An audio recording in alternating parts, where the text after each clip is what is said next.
All righty. Hello and happy Thursday, everybody. Thanks so much for tuning in for our third level of the Accessibility Adventure, where we help unlock learning for all in the digital classroom. We're going to focus on action and expression today, and we're so excited to be here. As a reminder, if this is your first time with us, welcome. My name is John Pauls. I am from Jacksonville, Florida. I'm a learning experience designer and an NCCE professional learning specialist. And I am joined by the fabulous Kristen Harrington, who's a virtual learning coordinator and author here in Florida for a statewide agency that helps us. And so we are here to talk about all things accessibility and really help us make more equitable and accessible learning experiences for everybody. We have our websites and our contact information up here if you want to jot that down. We would be more than happy to discuss anything that we discussed tonight with you. If you need additional help or resources, feel free to reach out at any time. It's jpauls@ncce.org and KHARRINGTON at ncce.org. And we can help you with whatever you need. So let us know. We are part of NCCE, the Northwest Council for Computer Education, which is a national organization that focuses on enhancing teaching learning, professional learning. We have a statewide conference or national conference that occurs where educators come from around the country and talk all things technology and pedagogy and innovation.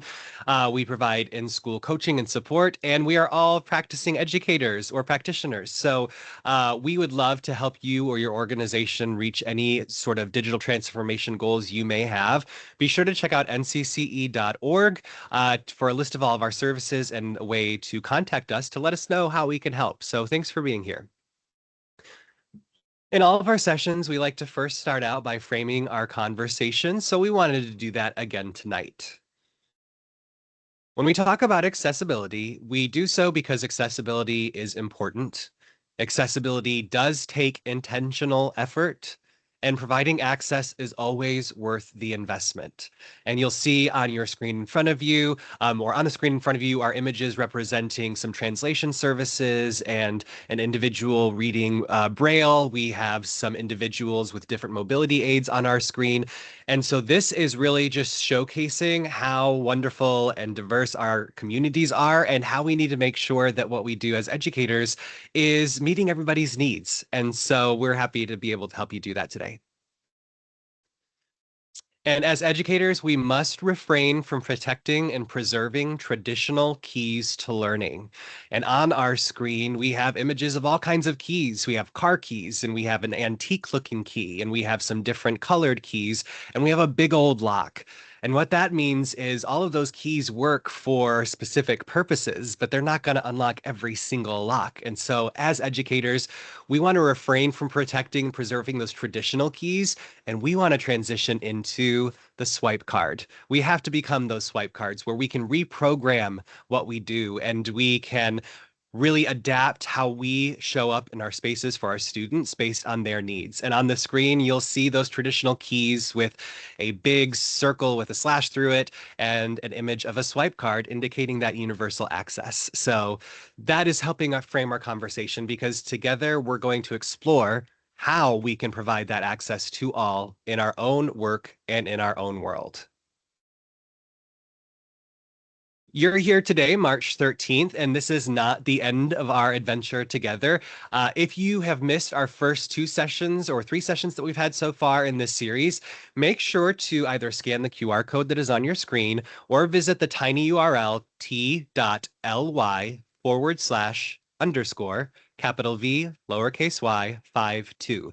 That is a direct link to the website that houses our resources and our videos from previous sessions. So be sure to check those out. And be sure to also put April 3rd, May 8th, and June 5th in your calendar for the same time and place where we're going to continue these conversations. We would love to have you join us and contribute your thoughts. So be sure to write those down, visit and view our recordings, and join us for these conversations. So today we are going to be diving into what is known as action and expression. And on the screen in front of you are images of the little, I don't even know what you call it, but it's the little action board that they use in movies with an action image showing that it is clicking to provide action. And then a little rainbow of school supplies with the word expression on it. And that's there to indicate that it does take intentional action or students doing things, and then how they express themselves while they're doing it. How do they express their learning? And so we're going to dig into that action and expression a little deep here today. Action is how learners navigate their environment. Expression is how they show what they know. Together, action and expression is the how of learning. And on our screen, there are four images. One is an image of what I like to think of as common activities we have in the classroom. It might be playing chess. It might be, well, hopefully you would not have dartboards in your classroom, but maybe they're like styrofoam darts. There's newspapers and articles. There's the internet image. There are some puzzle pieces. And that represents all the different ways that our students can interact in our learning environment and demonstrate what they know or engage in the learning process. There's also an image of a young student who is filling out a paper, an assessment or a paper worksheet. That's one way that a lot of us use to have students show what they know. We have a student who is standing up behind a podium giving a debate, showing what they know by reciting and engaging with a thought partner. And then we have some students who are engaging in a science experiment. All of these are different ways that we can act in our environment, and the students are doing different methods and actions to express what they know. We're going to explore that today together. This series is really designed on trying to provide you with frameworks and reliable ways that you can enhance your learning for everybody. And one way we do that is by using a framework that is called Universal Design for Learning, or UDL. And this is a framework that is used throughout, especially the United States and even the world, to really provide more equitable and accessible learning for every student. These UDL guidelines are a tool that is used for implementing UDL, which was developed by CAST to improve and optimize teaching and learning for all people based on scientific insights into how humans learn. You can visit https://udlguidelines.cast.org to view the entire guideline and the framework, and you can follow along with us. But within these guidelines, we have areas of focus where we can design multiple means of engagement, multiple means of representation, and multiple means of action and expression. And within this, we'll break it down a little bit further, but just know in our previous sessions, we've already discussed engagement and representation. You are here for action and expression. So if you want to know about the others, head and watch those recordings. But when we talk about designing multiple means of engagement, we are talking about the affect in our classrooms.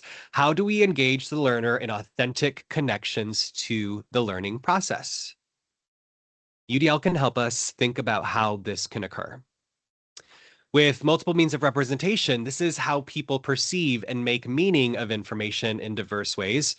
And so we think about how do we represent that diversity when we design those learning experiences. And then today's session, learners differ in the ways they navigate a learning environment, in how they approach the learning process, and in how they express what they know. So how can we support such diverse array of action and expression when we design these learning experiences? Well, using UDL, we have some tips and tricks. As a reminder, when we look at this UDL framework, the guidelines, we have it broken down into what I call quadrants. That's not really a good name for them, but it starts with the central UDL principle. In our case tonight, it is action and expression.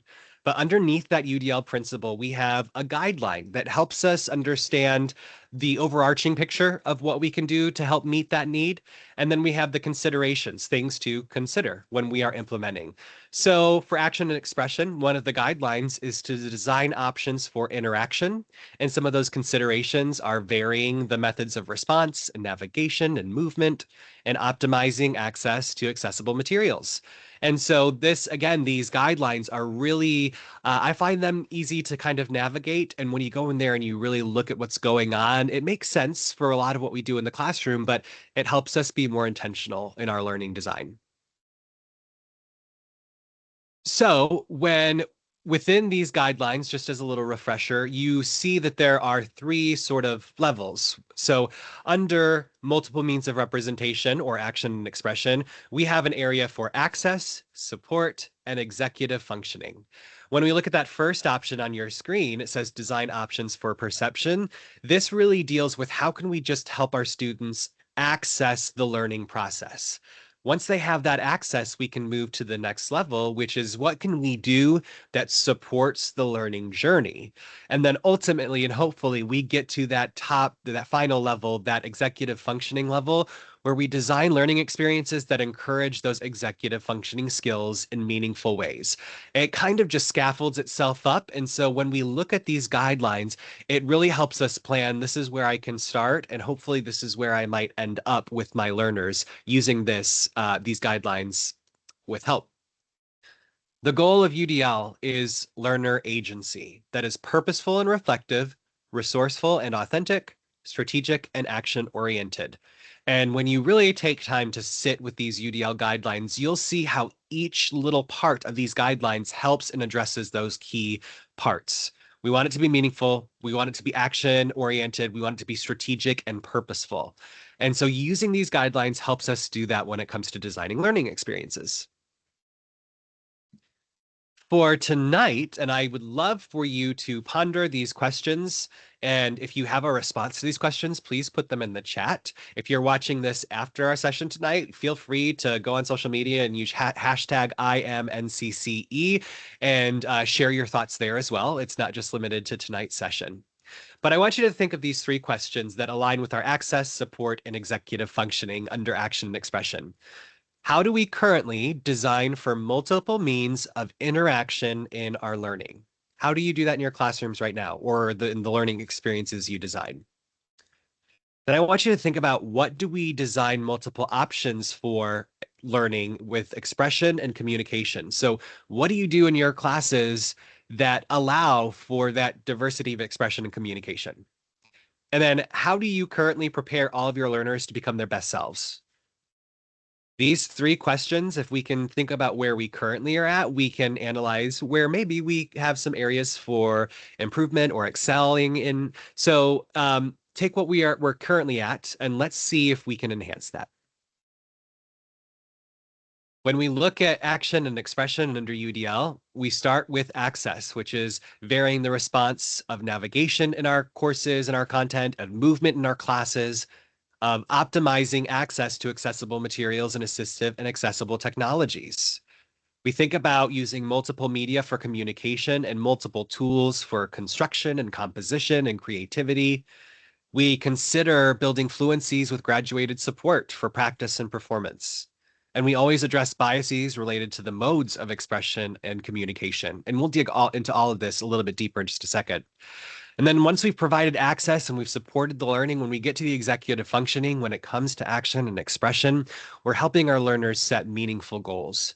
We are anticipating and planning for challenges that are going to arise and helping them do the same. We're helping them organize their information and their resources. We're helping them enhance their own capacity for monitoring their own progress.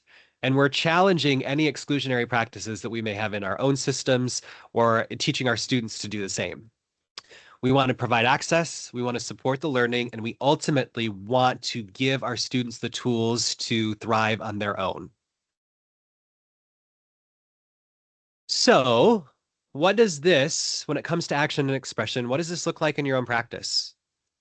If I were to walk in your classroom right now, if you are a physical classroom teacher, if I were to walk in your classroom, what would I see? Would students be sitting in their desks alone? Would they be in groups? Are students practicing a speech? Are students engaged in thought partners? Like what does this look like in your spaces? We would love to know. Put it in the chat. I think obviously this depends on our classes and our spaces, but I have seen so many wonderful teachers with so many different ways for students to express themselves. And so I think the power in this comes in realizing all these strategies and then bringing them together so that we can really provide whatever our students need. When it comes time to design multiple options for interacting in our classrooms, we can vary and honor the methods of response navigation and movement, and we can optimize access to accessible materials and assistive and accessible technologies and tools. And on our screen, I've got 4 circles with some images in it, and it correlates to how this may look in our classes or how it's looked in some of mine. The first circle up at the top has a person who is pointing to a core communication board, which is a board with pictures that students who may be non-speaking can point and learn to communicate. My son Luke is actually practicing and learning how to use one of these communication boards himself. And so I know as a teacher that it is helpful for me to have some symbols and images in my classroom. I know that it is helpful to understand that there are other ways to communicate in my class outside of the spoken word.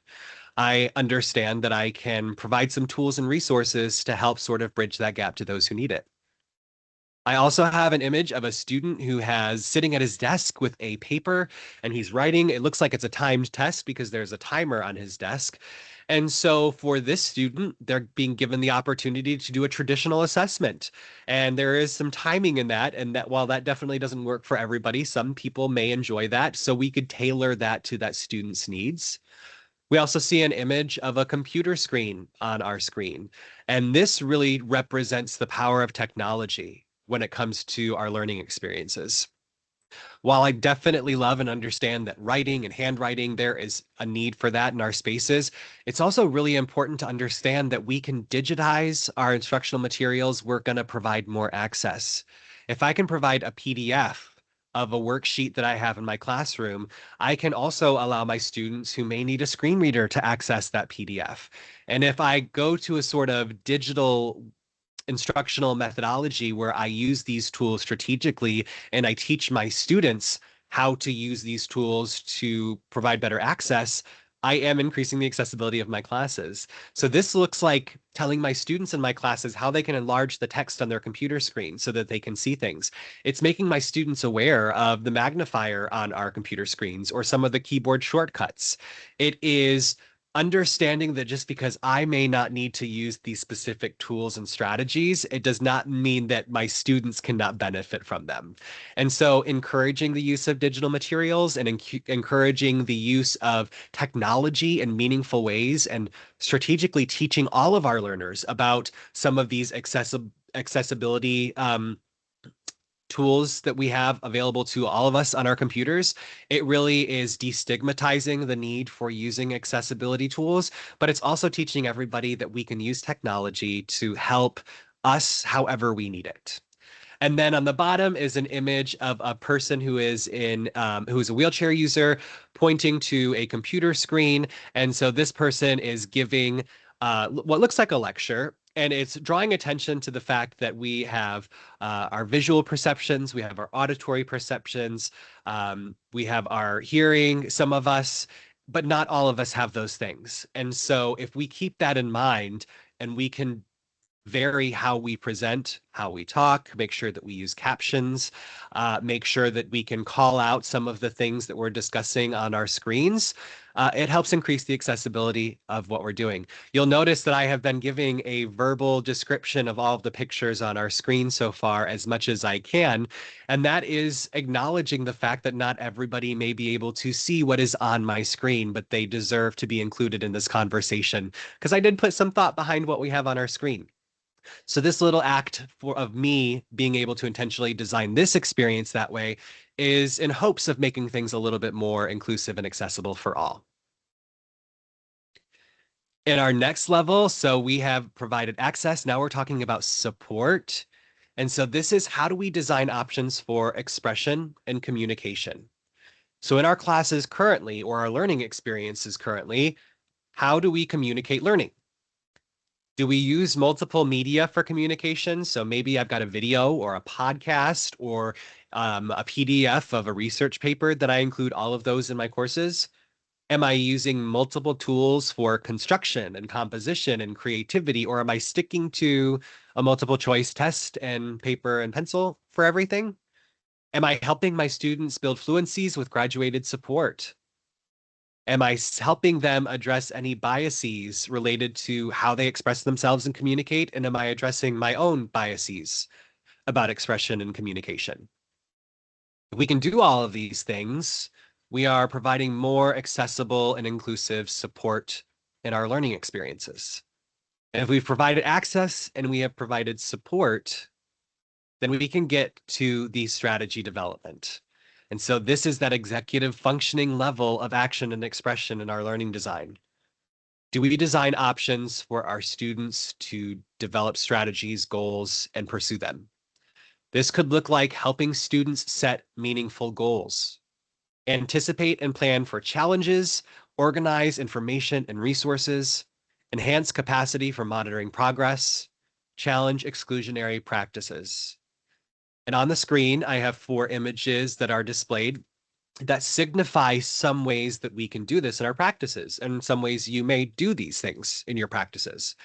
And the top left, I have those little, I don't know what you call them, but they're little colorful holders for folders that we have in our class, maybe folder holders.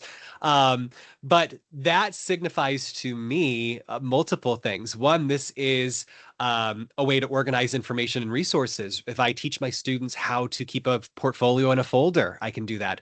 I actually had file folder games in my classes where my students who had different IEP goals, I would have different file folders that contained little Velcro games, or maybe it was a worksheet, and I would be able to segment them and partition them. And my students knew that when they had free time, or if we were working independently, go to these folders, pick out one, and let's track your progress, right?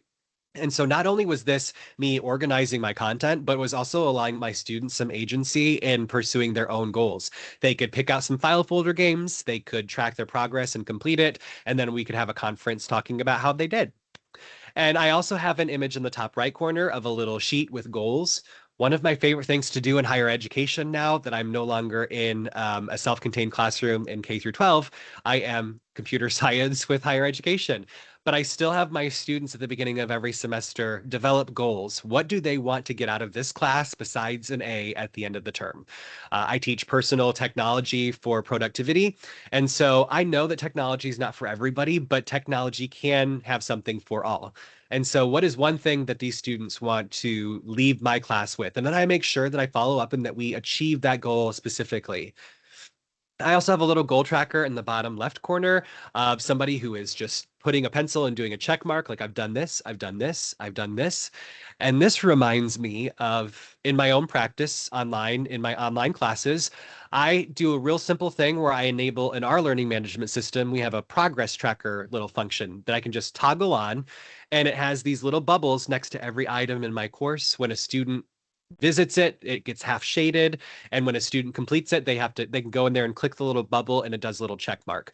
That's a high-tech version, but you could do a low-tech version of literally having something like a little goal tracker for the day. One strategy I loved using in my K through 5 class spaces, we did use visual schedules for the day, or tactile schedules, depending on the student, where they would take a little picture that was Velcroed on the wall. It was all in chronological order. They'd take it, they would check in at the area they were supposed to be working in. That was more of an accessibility measure for my specific students, but they also, in their own little folders, had a little daily checklist. And so, what were they working on today? What was the sequence? What was expected of them? And gave them their own autonomy in monitoring that progress. That can be instituted from K to all the way to higher ed, depending on how you do that. But teaching our students and our learners to track their progress is a really high level skill. And so if we can do that for all, we're creating more inclusive spaces. And then finally, the last picture I have in the bottom right is a picture of a computer that is pointing to a video and it's got a paper on the computer screen. This just indicates a learning management system and it indicates resource collection to me. And I included this because in 2025, when we all have access to some form of learning management system or a collaboration space, whether it is Google Classroom, Microsoft Teams, Blackboard, Design to Learn, all of these different spaces, there is something that we more than likely have access to that can house and curate resources and can track progress. And I encourage everybody, as an accessibility measure, as an inclusivity measure, really try to use those digital spaces to its fullest extent. If I can put my resources into my class, whether it's my online class or my face-to-face class, if I can teach my students that this online space is where we're going to go to collect resources, where we're going to go to review content, it teaches them that they can go back and look at that stuff. And it's a lot easier to go into our learning management system to pull back papers or look at previous videos or consult the media than it would be if I was just traditionally face to face. I would have to wait till I got back to class and ask my teacher, hey, can I get this worksheet again? Or can you give me the link to this video? Or if we house this and utilize our learning management systems and collaboration spaces, it makes our learning experiences a little bit more inclusive and accessible for everybody. Now it is your chance. I told you some of my tips and tricks. I would like to know some of yours. We have done this in all of our sessions. I've loved doing this, and it's sort of this collective space where you can go and give your own ideas and thoughts on these areas. The bit.ly link is bit.ly/3QWPU OX. We're going to put this in our chat as well. But we would love for you to visit this. We would love for you to contribute your own ideas about how you encourage these areas that we discussed today. How do you vary communication and expression in your classroom? How do you vary the action of your students? How do you teach them to set meaningful goals? We would love all of your tips and tricks. I love learning from everybody else, and hopefully we can just come together as this collective and contribute. So please take some time, even after this call, to give us your thoughts. We look forward to seeing what you have to say. Now, that was a whole lot of information about action and expression, but I just want you to remember one thing about all of that. If I can, as the teacher, create multiple opportunities for my students to act on the learning and express their learning, I can make things more accessible and inclusive. Multiple means of action and expression. And if you need more ideas, go back to the guidelines and check out some of their suggestions. But if you keep that one thing in mind, you will be on the road to making things more inclusive and accessible. But that's just one part of it. That's just our learning design. We are now going to hit the fork in the road, and I am going to pass it along to my fabulous colleague, Kirsten, who's going to talk about more technical things that we can do to make sure that not only we're providing support for our learners, but we're also following what we need to be doing for legislation. So take it away. Thanks, John. That's awesome. This was great to watch your presentation because unfortunately I only get to talk about the digital accessibility, but you got to incorporate some of the like physical environment, assistive technology and accessibility. So I was like kind of fascinated. I'm like, this is so great. I live in the digital accessibility world so much, but that is just equally as important. And it's good that we got to include that in here as well. So on this slide, and I'm going to try to do as good of a job as you on the audio description. You like nailed the audio description tonight, so that was excellent. Well, and anybody who's watching this, just know that audio description, this is a new thing for John. No one is an accessibility or inclusivity expert. No one is, because it's just not the nature. All we can do is keep getting better. And this was a new thing that I had never considered, that when I give PD, I am not being accessible if I can't describe what's on the screen. And so thank you for giving me the little props, because I'm working on this myself. We all have room for effort. So sorry to interrupt, but I wanted to make sure everybody's valid. Excellent, excellent. And I am in the same boat with the audio description or video description. It's called different things. And what those of you that are watching either live or on the recording, what I almost guarantee you're going to find now is you're going to start noticing it in things. You're going to start, especially if you watch videos from CAST, who we talked about earlier tonight. There's a lot of other organizations that are experts at it, and you're going to start noticing it in videos that you maybe didn't even notice they were doing it. And at least that's what happened for me. So, and I'm trying to emulate those individuals because this is something I am working on and struggle with as well. But we're always just growing and trying to get better. So even if you do it in half the slides that you present or half your content, you're getting better, and eventually you'll be doing it on all of them. So that's what I'm going to attempt to do tonight. So this slide is where UDL and WCAG meet. If you've joined us previously, we show this slide every time. But something new I want to talk about here, this shows two little road paths where UDL meets, and UDL refers to flexible learning. And then the WCAG 2.1 AA standards, which are the universal standards accepted around the world for accessibility, and those are accessible learning. But one thing I want to point out, I watched a recorded webinar recently with Dr. Joy Zavala, who unfortunately is no longer with us, but luckily we can still view her recordings. And she actually called accessibility. She said accessibility is the, I'm trying to remember how she said it. Let me go back. Assistive technology is being responsive to student needs, and accessibility is being proactive. And here we see Universal Design for Learning and the WCAG guidelines. Those are both that being proactive. So we're doing it on the front end, so whoever walks into our room, we're ready. Whereas the assistive technology, which John showed a little bit of that earlier, like when he showed the core board, communication board, that is being responsive to an individual student's needs. So all are important. All are needed in a classroom, but this is where actually UDL and WCAG are very similar, actually. We don't always think of it that way. Oh, I skipped my poll. 1 second. Okay. So we're going to look at a poll. We've been doing these every month if you've been able to join us, and I'm actually having trouble coming up with some new ones, but tonight I was able to. So in the chat, which of these features help you unlock learning in your daily digital adventures? Because the great thing about these accessibility features is even though they are essential for some, they are helpful to most all of us.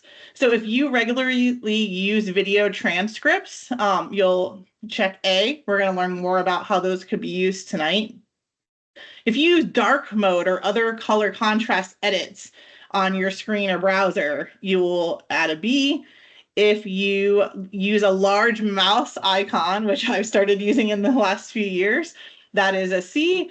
And D is if you use captions at all. We've talked about that one before, but we're talking a lot about captions tonight, so I wanted to include it again. If you use all of the above, you would do an A, B, C, or D in the chat. So I'll give you just a minute to go ahead and put those in. And if you are watching this on a recording, you can just kind of think about the ones that you use.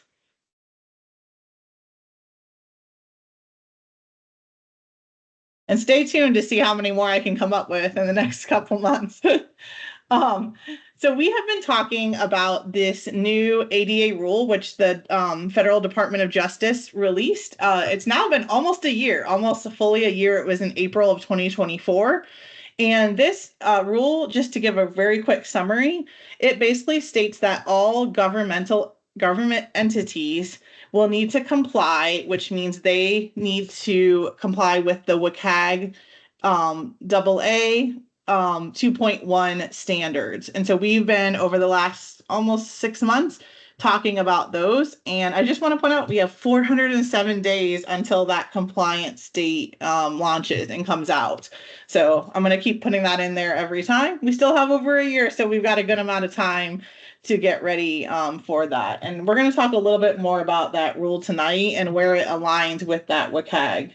And just a kind of a friendly reminder, if you do research the WCAG standards and pull them up, they can be very overwhelming. And that's why we're breaking them down. And a lot of those standards apply to web content developers, coders, and not to educators. So I'd say like 30% of them probably are the ones that you need to know. And so that's why we're breaking them down for you to make it just a little simpler. And simpler for me too. So earlier we talked about the action expression in UDL. And tonight we're going to mostly focus on expression guideline 5, which is design options for expression and communication. And I like that earlier John talked about that action, like the action of learning. And that's really where we're living today, because when students are actively using it, we want that to be accessible for them. So 5.1 focuses on the use of multimedia for communication. And then 5.2 is the use of multiple tools for construction, composition, and creativity. And when we go into the WCAG 2.1 guidelines, the ones we're going to look at today that align really well with those UDL guidelines are 1.2.4, which is requiring captions for live audio content, and 1.2.2, which is same thing, requiring captions, but for pre-recorded audio content that we would post online, as well as 1.2.1, which is requires text alternatives, which is a fancy way of saying a transcript. There might be other ways to say it, but basically a transcript. And I want to point out that these rules do not apply to a live presentation you're giving, like in your classroom. If it's not being hosted online, then that wouldn't fall into this rule. It's still good practice to use accessibility, but this is focused on anything that would be either streamed online, housed online. That is where we would want to focus on these guidelines for WCAG. So jumping into 1.2.4, which is live captions, and this rule requires captions for live audio content. So let's look at what that means. And this is where it can get a little confusing. And when I first read the rule from the Department of Justice for ADA Title II, I was a little confused because if you look at WCAG 1.2.4, it states that captions should include dialogue, identify speakers, and describe sound effects. And that immediately made me start thinking of the automatic captions that I use on Zoom, Teams, and some other video tools that I use. And they don't necessarily do those things. They will just literally give, which basically is subtitles that we're going to learn about later. They'll literally just type out what is being spoken and not necessarily give the background noise or anything like that. But what's interesting is that Title II rule kind of clarifies this. And they say that the automatic captions may be sufficient in some cases. And they kind of gave room for growth that's happening right now with technology and AI, which is that it is getting better and better. And you might have noticed this if you are in an environment where you're accessing captions, or even one that is adding them to content. They are getting better and better. And so the Department of Justice didn't want to restrict so much to say that we couldn't use automatic captions because they are getting better. But what they did say was that there might be times where we need a better option, and we're going to talk about that today. And a couple examples they didn't really give education examples. They gave the example of like a court hearing, an online court hearing, where that individual it would be very important that there were no errors and that they really understood the content to make a good decision, things like that. So there would be instances where we need better, but the good news is automatic captions are available in a lot of things, and and it is okay to use it according to the rule. So I really want to quickly talk about the difference between captions and subtitles too, because we're kind of getting into that a little bit tonight. You're going to hear me use those interchangeably, but I want to point out that technically captions include that dialogue, sound effects, and music, whereas subtitles kind of assume that the user is able to hear audio, but it's more of there to help with language. So if they're a native speaker of a different language other than English, that's where that would be called subtitles. But you're going to see this used interchangeably a lot on a lot of platforms. So I'm going to just kind of show it that way as well for the purpose of this training. So why are captions important? You are going to get to test this out. So we are actually, and I might need your help, John. We'll see if this will work on, because we're going to need to show this video with no sound and no captions one time through. And I want all of you watching to just note down what you've learned from this video, any notes and takeaways from this video. And then we're going to watch it again with the captions. Thanks, John. So I'm going to be quiet now so you can take this in and gather whatever you can from this video.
All right.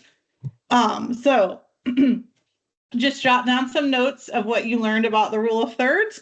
And not, I didn't want to ruin it before, but we are on an adventure here for this year, exploring accessibility. And usually when you go on an adventure, you need to take pictures. So you need to learn how to do that in a good way, which is what the rule of thirds is about. But I'm not really sure if you gathered that from this video without having captions or sound. So we're going to play that again, and we're going to see if you can gain some more information having those captions there.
All right. So again, just jot down any notes and any takeaways from watching it with that. And this series that we're doing for NCCE is all about equitable access and inclusive education. And as you can see, someone that was in that DHH community would not have been able to access that. I think we can all agree that they would not have been able to access that in a way where they could have a takeaway. Having background knowledge of rule of thirds might help some, but even still, there's going to be things that you would miss. But having those captions, even those of us that are used to being able to hear, helps a lot. So having those captions, especially ones that are pretty reliable, I didn't see any errors there, I don't think, but if there were very few. It really is helpful, and that allows everyone to be able to access that content. So that is why captions are so important. We're going to dig in a little bit further now. And we talked a little bit about this, but there are two different types of live captions that we would deliver when we're delivering live content. And one is that AI generated captions or automatic captions. And the other are human generated, which is literally having a human typing. Those are often called CART services, and there is a full name for that, and that we'll have to look that up, or stenographers. And we do this a lot in the network I work at. When we deliver statewide webinars, we hire someone and they do captioning, and then we know that it is going to be completely accurate, what is happening live, what is being translated live. However, I will say when we do in the network and we use automatic, they are getting better and better. So it really is true what Department of Justice said. And I think very soon we're going to be able to use those automatic captions more and more. So depending on the tool that you're using to present for your students, or even if you present regularly to educators or others, there are different ways to do the caption. So I'm going to quickly go through these. In PowerPoint, it is really easy. However, one disclaimer, you will need to have Office 365 or saved in OneDrive. So basically a cloud version of PowerPoint in order for captions to work.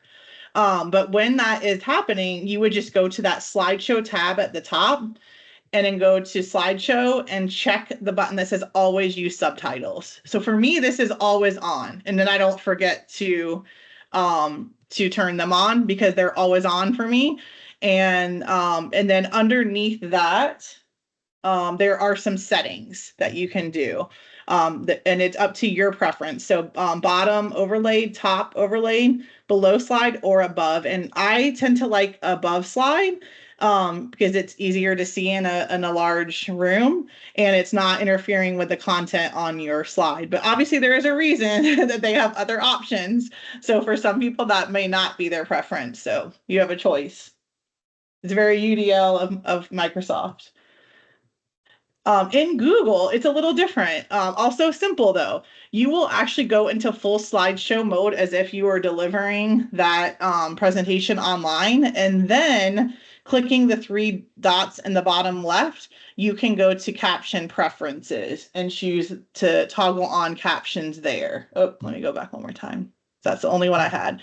So from there, you have just limited options, but you can choose the type of text and also where those captions will appear and turn them on. But there is one other tool if you have a Windows device that is so helpful. And that is under the accessibility menu, which a newer a computer or device with newer Windows, it's that accessibility you see highlighted here. So this screen is showing the settings menu. It has the Wi-Fi, it has airplane mode, energy, it has where you can adjust the sound settings, and it also has the accessibility with that little accessibility icon, which is a little guy. Or female or anyone, it is there under accessibility. From there, we would toggle down to or move down to the live caption button and toggle that on. You'll see here that there are some other features here, but we're going for the live captions. And then from there, oh, my highlight got a little adjusted. So it's a highlighting filter profanity, which also may be important, but really we want to highlight the include microphone audio. So when we do this and we enable this, what happens is this will create an overlay and it will caption anything on your screen. So even for me, I love the captions in PowerPoint, and that's my preferred tool to use. However, if I'm doing a presentation where I need to go live on the internet and show a lot of websites, show an article, show how to use a certain tool, then I'm going to use these live captions because it is going to caption over everything. Whereas PowerPoint is only going to caption when I'm in PowerPoint. For example, we're using Canva tonight. We're lucky enough to be using also Teams that has caption that you can turn on for yourself. But if we were doing this live with Canva, we would want to use these live captions. And I just also want to point out, we talked a little bit about Teams already, but in Zoom, Teams, Google Meet, and probably most other video conference tools, there is an option to allow for automatic captions, and even in a lot of times set up for a manual captioner. So if you have hired a manual captioner, you'll see here, this is the Zoom feature. It shows captions, it shows language where you can choose English or any other. And then there's a few other settings, and one is set up manual captioner. So that is available in Zoom. And it also shows here the Zoom toolbar, which has like participants, chat, react, share. But if you go all the way to the end, it has an ability to hide or show captions for any participant. All right, we're going to move into pre-recorded captions now. So this WCAG 1.2.2 requires captions for pre-recorded audio content. So this means if you are posting on a website, social media, or anywhere online, according to this rule, as of next April, it would need to have those captions to comply with that rule. And there's two types of pre-recorded captions. One is open captions, and these are always visible. And I forgot to mention this, but when I was choosing that video, the rule of thirds, I was really just looking for any kind of content that was about a minute long and wouldn't take too long. And it is a struggle because most content creators are getting so good at having those open captions on their YouTube, Vimeo, whatever video tool they're using. It's hard to find a video now that doesn't have the captions already there embedded in the video, which is awesome that is the case. But for me trying to find a video to show you what it's like when captions aren't available, it was a struggle. But this is where we're heading, and you're going to see it more and more. Closed captions, however, and this is a more of a UDL approach, those can toggle on or off. So for example, in Zoom, if captions are distracting for me because I want to see the content without having that and I don't want the captions, I can toggle those off. Someone else that prefers to have the captions can toggle them on, which is really helpful.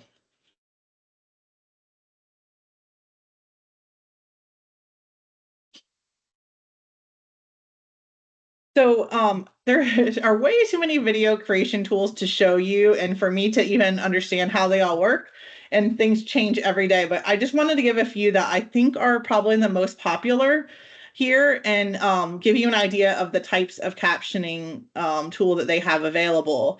So Canva is a tool that you can use to record video, and it does allow for editable automatic captions and also manual. And then on the next couple slides, I'm going to show you what it looks like to be able to edit those automatic captions. But Canva does have that available. iMovie only allows for manual captions, but they do have the capability. Camtasia also has editable automatic, but you can also import files of captions or manual. And manual is literally you're just typing out exactly what you hear on the video on your own. And then Microsoft Clipchamp is an upcoming popular video tool, and that also has editable automatic and manual. And this can seem tedious at first, but when you get used to it, it's just part of the process of creating a video. You create a video, you go in and you check the captions. And on the next slide, I'm going to show you a little bit of what it looks like. So this is YouTube. In YouTube, you would go to YouTube Studio. And if you have current content on YouTube that isn't or is captioned, but they haven't been edited, you can go back and edit those now. So this is a really old video that I had up. And you can see here, I'm going in and I'm changing some of those. Some of these are really old tech tools that I don't even know if they exist anymore. But just to show you, I went in and changed those out. And it is really simple. And when you're done, you just hit done. And then live immediately, as soon as someone watches that video, those captions are going to be corrected. And the next one shows the same thing in Vimeo. In Vimeo, you go to languages and then close captions, edit.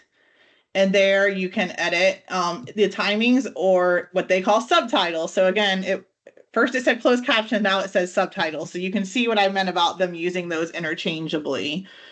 And I can go in and edit that content. So, and it really just takes probably an extra 2 to 5 minutes to do this. And now you have access for everyone that is clear and really easy to understand. So we're going to watch one more video. And in this video, it is another adventure. So on an adventure, a lot of times we go camping and we need to learn how to pitch a tent. And so in this one, we're going to take a look at the video. We're going to actually hear the sound this time, but we're also going to look at those captions and imagine if we weren't able to hear the audio, how good would those captions be? Do they need to be edited? So we're going to watch that now.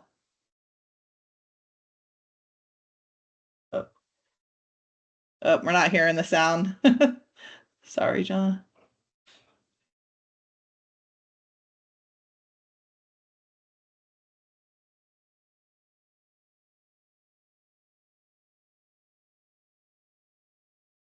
Was that working? That was my fault. I didn't tell you to share with sound. Oh. I think I might have to reshare. Let's go.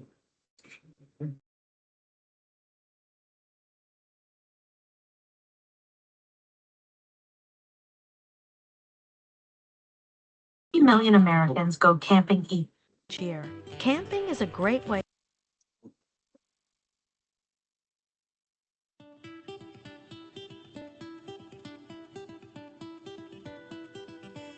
Have you ever wanted to escape into nature? Today, we'll learn how to pitch a tent and set up a safe campsite. Did you know that over 40 million Americans go camping each year? Camping is a great way to connect with nature and unwind. First, let's talk about choosing the right location. Look for flat ground away from hazards like falling branches or water sources. Once you've found your spot, it's time to pitch the tent. Most tents come with a manual, but generally, you'll start by laying out the footprint. After you've pitched your tent, think about safety. Setting up a campfire at least 15 feet away from your tent is crucial. So remember, a great camping experience starts with a well-pitched tent, and ensuring safety will keep your adventure enjoyable. So it's okay if you chuckled a little bit if you were reading the captions and saw some of the errors. Luckily, we are not camping today, so it is okay that we had those errors, but this is something that would be important. Like, let's say Boy Scouts or Cub Scouts or Girl Scouts were going on a trip. This could be very confusing for them and could cause some issues. So especially in instances where it's very important that the participant or student is accessing that in a very accurate way, it's really important that that content creator would go in and edit those captions. And again, it just really takes a couple of minutes to do that. So it really doesn't take too long, but hopefully you can gather from this why it would be important. I like that it was like safety, TEA. I'm trying to think of the other ones that were funny to me. And we just have one more thing we're talking about tonight. And it is WCAG 1.2.1. Audio only and video only requires text alternatives for audio only content, or in other words, including a transcript in your information. So transcripts can be auto-generated in video conference platforms. Zoom does it, Teams does it. I'm not sure about Google Meet, but they probably do also. And then transcripts can also be auto-generated in video hosting platforms such as YouTube and Vimeo.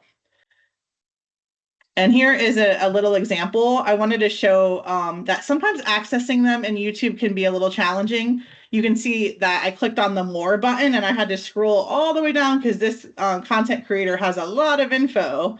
And then eventually you will find, most of the time there will be a transcript there, and you go to the right and you can read that. And if you are like me and you have to watch lots of videos to choose what you want to include in presentations, transcripts are very helpful because you can quickly scroll through the content and make sure that it actually meets your needs and has the information that you need versus watching it. Some might like to watch fast speed. I do that sometimes too, but the transcript is really invaluable. But again, for someone that might have an individual with a disability, this is essential for them. One really cool thing about transcripts is that they are used for individuals with visual impairments or who are blind.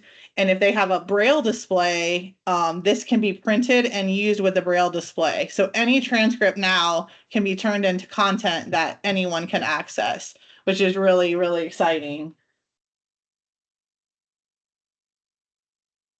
And so we've got just like 3 minutes left. So I might let you take this on your way out the door tonight for this, but you are going to, at sometime this week, locate a video in your favorite video platform. It might be YouTube video or another. And your challenge this week is to locate a transcript somewhere. So that is our transcript scavenger hunt. Because if you're not aware that those are available, hopefully you are now, and you will start to use those when you need to quickly scan a video for your students or for a training. It is very helpful to have those, and also to remember to include them and edit them. It's very similar to how we edited the captions. You can edit the transcript the same way in YouTube, Vimeo, or other tools. And in our description for tonight, we also said audio description would be included, but we are going to actually move that to our June webinar, just because of for time tonight. I overestimated how much I could fit in. So that is going to be moved to June. So stay tuned. If audio description is something you're working on like me, then you would want to stay tuned for that one. And I'm throwing it back to you, John. Perfect. Well, yeah, thanks everybody for joining us. You can visit t.ly/_V_y52 to access the site that has all of our pre-existing recordings. Be sure to come on back here April 3rd, 7 to 8, where we're going to continue this really important conversation. And we are so excited for you to be joining with us again. And looks like that's all we have for you. So thanks for tuning in. Thanks, everyone. And we will see you in April.